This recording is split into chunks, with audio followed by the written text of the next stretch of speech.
نحمده ونصلي ونسلم على رسوله الكريم أما بعد فأعوذ بالله من الشيطان الرجيم بسم الله الرحمن الرحيم يا أيها الذين آمنوا لا يسخر قوم من قوم عسى أن يكونوا خيرا منهم ولا نساء من نساء عسى أن يكن خيرا منهن ولا تلمزوا أنفسكم ولا تنابزوا بالألقاب بئس الاسم الفسوق بعد الإيمان ومن لم يتب فأولئك هم الظالمون۔ پارہ 26 سورة الحجرات رکوع 2 آیت نمبر 11۔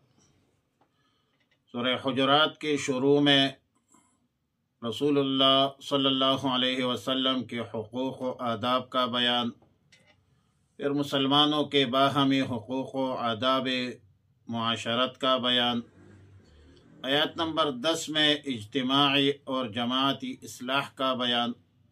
اب آیات مذکورہ میں 2 شخصوں کے درمیان حقوق اور آداب معاشرت کے حوالے سے بیان ہے۔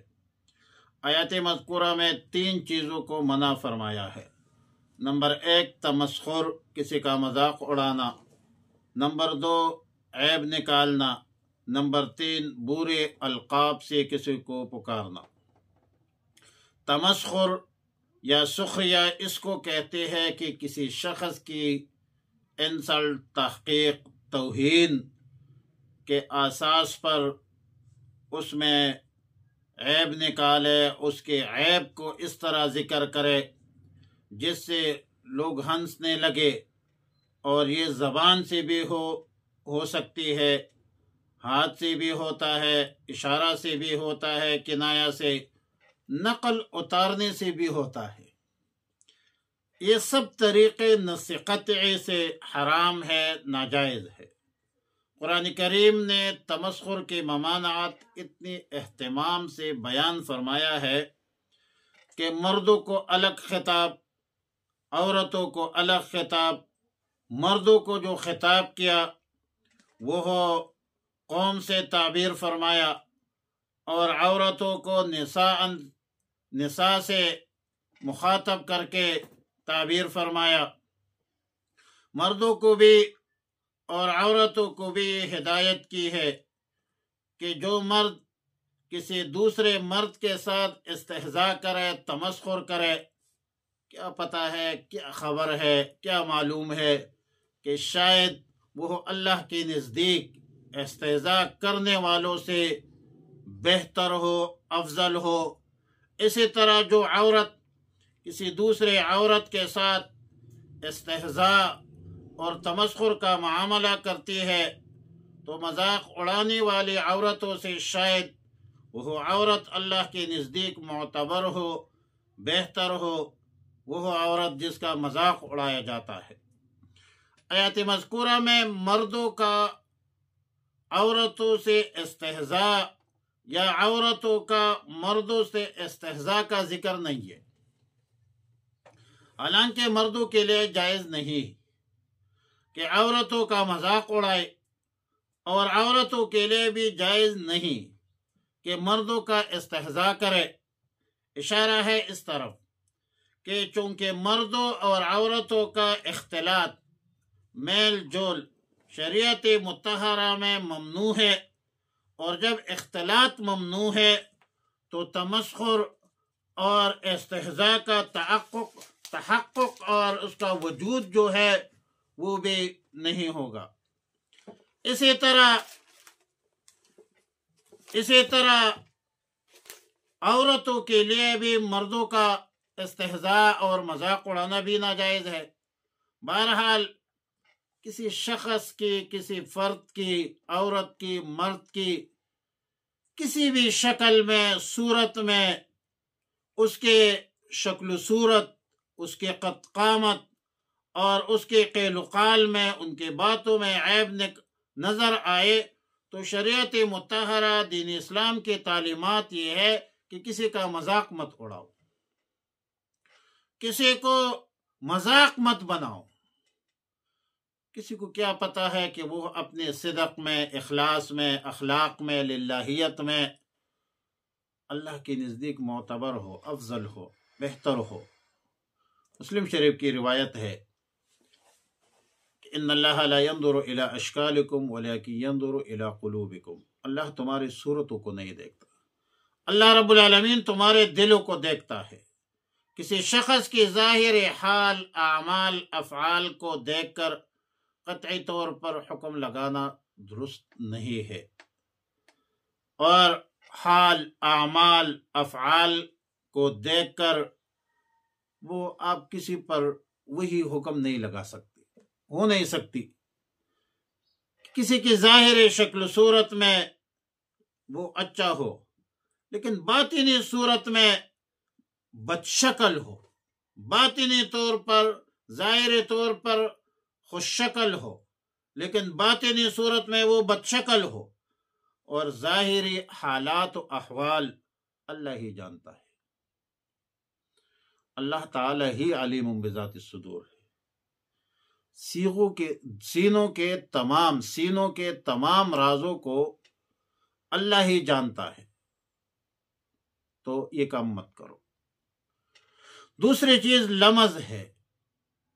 لمز کا معنی ہے کسی میں عیب نکالنا، عیب ظاہر کرنے یا عیب پر طعنہ زنی. کہ لا تلمزوا انفسکم، یعنی تم اپنے میں عیب مت نکالو. اب یہ ارشاد مبارک ایسا ہے جیسا کہ قرآن کریم میں ہے کہ وَلَا تَقْتُلُوا أَنفُسَكُمْ. اس کا معنی ہے تم اپنے آپ کو قتل مت کرو. تو آیات کا مطلب یہ ہے کہ تم آپس میں ایک دوسرے کو مت مارو، ایک دوسرے کے ساتھ قتال نہ کرو. تو ادھر آیات کا مطلب یہ ہے کہ ایک دوسرے کو طعنے مت دو. ظاہر ہے کہ ایک دوسرے کو قتل کرنا یا ایک دوسرے کو طعنہ دینا کسی بھی لحاظ سے، کسی بھی زاویہ سے درست نہیں ہے. اگرچہ عادتاً انسان عاجز ہے، کمزور ہے،